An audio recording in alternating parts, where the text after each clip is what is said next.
যাত্রা সিনেমা থিয়েটারে পরিবেশন হতো না, তোমরা একেবারে হাততালি ঝড় হয়ে যেত। আসল নাটক বন্ধ কর। এত তাড়াতাড়ি তুই নাটক শেষ হবে না?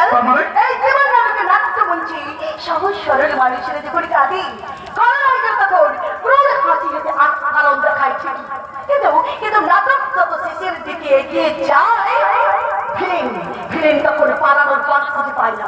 আর সহজ সরল মানুষের তখন কঠিনের রূপে তারা অন্যায়ের বিরুদ্ধে, আর ভিলেন তখন মার খেতে খেতে লুটিয়ে পড়ে পথের ধুলো।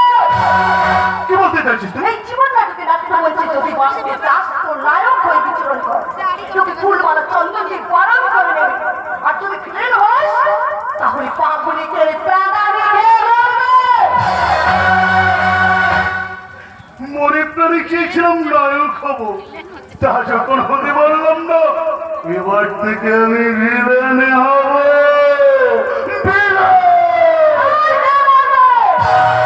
আরে আমি যাত্রা শুনছি না, সিনেমা দেখছি। না না না না, আমি আশা করি সুদার বাবু, আমি আশা করিনি। আরে নেতার বাড়ির পরিবেশ যদি ঠিকঠাক না থাকে তাহলে সাধারণ মানুষের সমস্যার সমাধান করবে কি করে? অভাব, বুঝলেন সুদার বাবু, অভাব অভাব। এই অভাবের রাজপথ থেকে মানুষ যতদিন না মুক্তি পাচ্ছে ততদিন দেশ এগোবে না। এর জন্য উন্নয়ন চাই, কলকারখানা চাই, বেকারদের চাকরি চাই, কৃষির সঙ্গে শিল্পের বিপ্লব চাই।